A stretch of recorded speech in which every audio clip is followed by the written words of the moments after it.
start to flow together because the rabbits created manure that was good for the garden. And we saw how like God had created everything to work together. It was just like one animal after another just kind of fell into place. And we dreamed about our first larger livestock animal. We thought it was going to be goats, but it ended up being pigs. And we absolutely love the pigs. We've fallen in love with their disposition. We kind of learned them.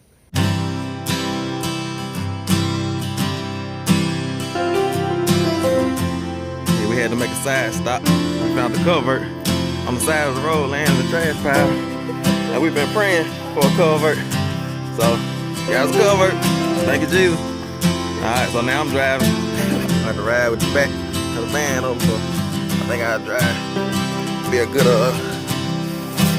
adrenaline rush from it. Water. Oh, yeah. we had to rearrange everything in the van. We got culverts in here now. We got babies under there somewhere. Hey, Doc. Everybody is safe. Nobody's Everybody about 50%.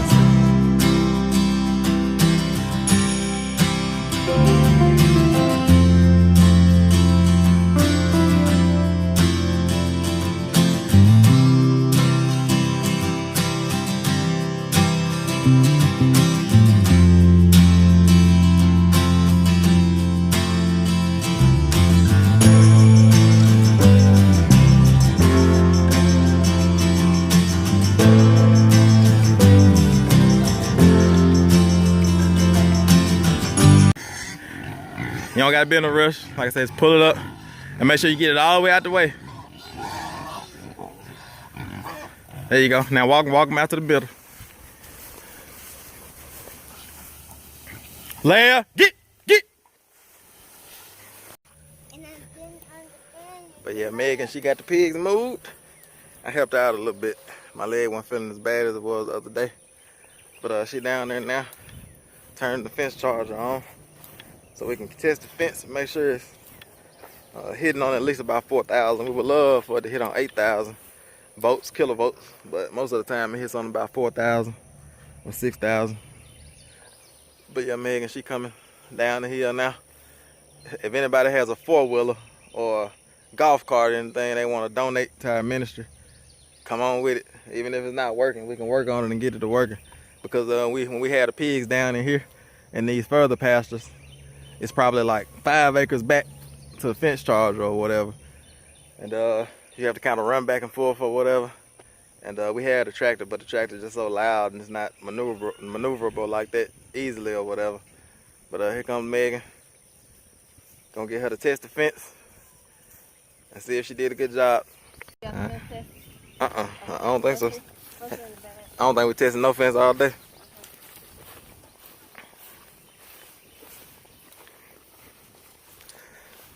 Yet again, Leia about messed everything up. She ended up trying to play with the pigs.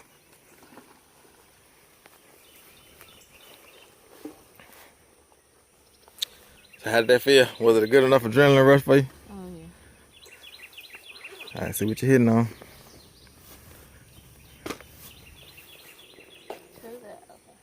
What, 4,000? 4,000. 4,000. Checking a couple more spots. I see Leia glad to have her little creek back. The pigs had the creek for a while. Let's see how much damage they did to the creek.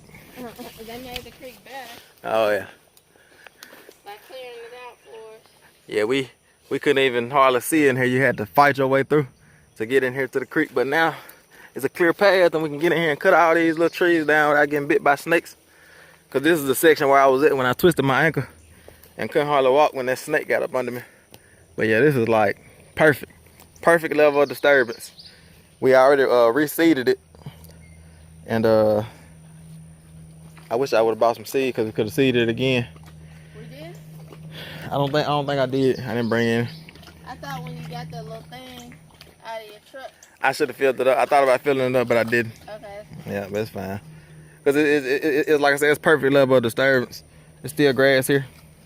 And that grass will grow back in. But we already seeded this one time. Yeah, so that should be good enough. Yeah. All around here, I don't see any seeds. Yeah, that's what I was saying. Maybe they, under there. Yeah. I mean, I keep went on all going. up and down this section Mm-hmm. with seeds. That's not true.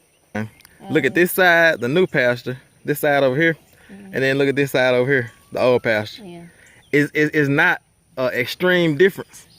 It's like usually when we move them, or back before when we would move them every 2 weeks or once a month or something like that, you will see the extreme difference between that and that.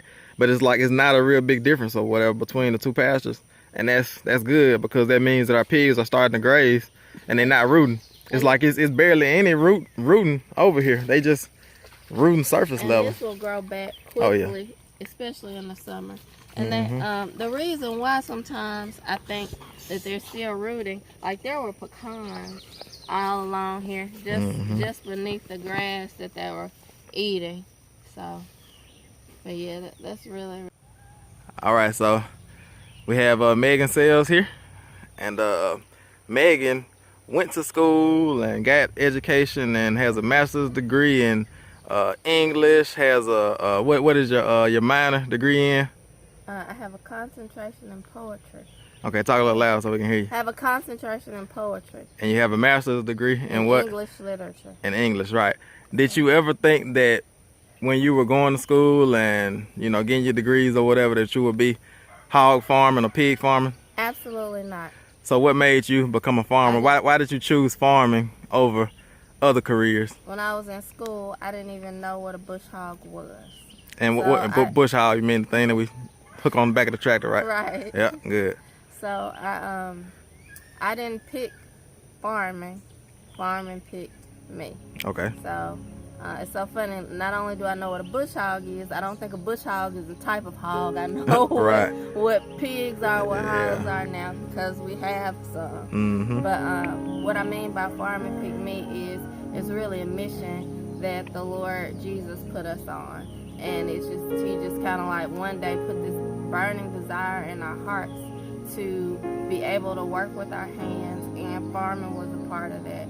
We started out breeding Rottweilers, and through that whole process we started building kennels, and all that was kind of like adapting me to be outside more and doing things that were difficult, like lifting the kennels and just bending the wire, all skills that we use now in terms of lifting things.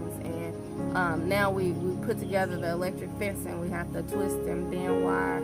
So those things were just kind of like baby steps, preparation. And then one day, I don't even remember, was it your idea? Like it just like came straight from the Lord, you know. We decided to get chickens. Right. And that was just our gateway, like the floods open, because we really enjoyed having our own eggs, raising hens in our backyard, and taking care of them through the process of being a chick on out. And then we wanted to do it ourselves and sustain it. And so we eventually talked about getting a rooster and incubating chicks and doing all that type of stuff. But we didn't stop there. You know, once we started that process, we were thinking, okay, like let's plant a garden so we can grow our own food. And so we started doing the gardening thing, and then we started thinking about like having land so we could have larger animals. And in that process though, the Lord really spoke to us to use what we had. So we used our own backyard and maximized what we had with gardens right in the plot that we had in our backyard. Also, we started raising rabbits, a smaller animal that we could still keep in our backyard. So it was the rabbits and the chickens, and then everything started to flow together because the rabbits created manure that was good for the garden, and we saw how God had created everything to work together. It was just like one animal after another just kind of fell into place. And we dreamed about our first larger livestock animal.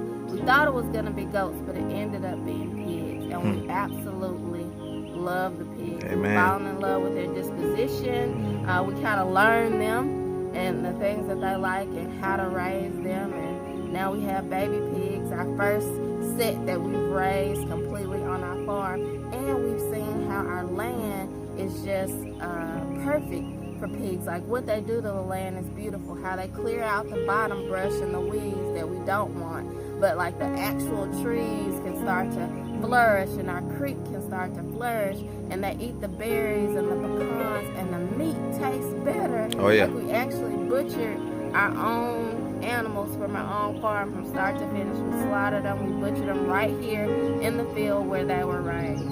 And that's just important to us that we're doing that process and learning with our hands so that we can one day teach others, and that others can learn how to work with their hands. Even if someone won't give them a job, maybe they have a record or whatever, but in the process you learn so much about yourself and about the Lord. Like, you learn what it means when you say patience, you know, when you have to wait for that plant to spring up, and how you have to tend it and water it and take care of it. But it's just, I could go on and on. There's so many spiritual lessons that the Lord has taught us that we want to be able to teach others. Amen. And to empower others, like with a tool that they can use, things that they can actually do, skills that they can learn that they'll have, and they can pass those down to other people, their children, their children's children, just whoever is willing to learn. Because that's the thing about farming. I am not like skilled